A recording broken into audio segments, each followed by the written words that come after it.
সাবিনা নূরের বাংলাদেশ।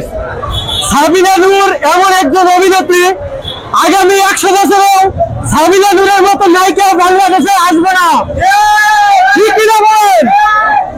আমি আমার জীবনে অনেক সিনেমা দেখেছি, তবে তার মাধ্যমে এটাই হলো বেস্ট বেস্ট বেস্ট বেস্ট।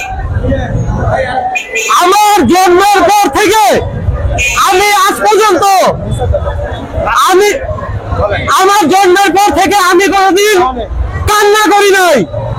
আমার গার্লফ্রেন্ডের সাথে ব্রেকআপ হয়ে গেছিল, আমি সাবিনা কাঁদি নাই, কিন্তু এই সাবিনা দেখার পরে আমি এত কান্না করেছি কাঁদতে কাঁদতে আমার দিল চোখ লাল টকটকে হয়ে গেছে।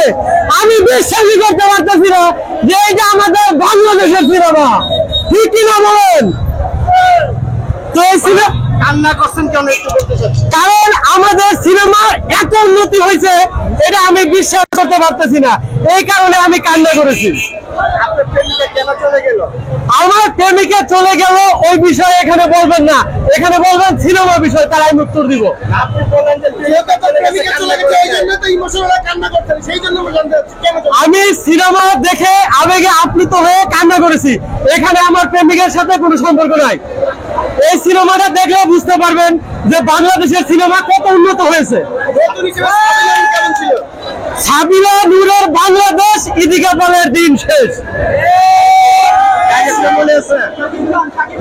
এই সিনেমাটা দেখার পরে আমার এত ভালো লাগছে, আমার মনে হয় আমি আকাশ দিয়া পাখির মতো উঠতেছি, মনে হয় সমুদ্রের নিচে মাছের সাথে সাঁতার কাটতেছি, আমার মনে হয় আমি মঙ্গল গ্রহে আছি। এত সুন্দর সিনেমা। সিয়ামের ছোট একটা কাহিনী ছিল, সিয়ামের এন্ট্রিটা কেমন ছিল? সিয়াম ভাই আগের থেকে অনেক উন্নতি করেছে। শাকিব খানের পরে কেউ যদি বাংলাদেশের সুপারস্টার হয় তাহলে সেটা সিয়াম ভাই। রান্না দেখার পরে অনেকে বলছে যে সিয়ামের নায়ক ছেড়ে নায়কের কাছে ভিলেনের অভিনয় করা উচিত, এই জিনিসটা কিভাবে বলেন? এই জিনিসটা যে যেরকম অভিনয় যাকে মনে হয় সে সেরকম অভিনয় সে করবে, এতেই দর্শক ভালোবাসবে। সিয়াম অলরাউন্ডার। এই তাণ্ডব ছবিটা সারা পৃথিবীর মেরুকরণ পাল্টে দিবে।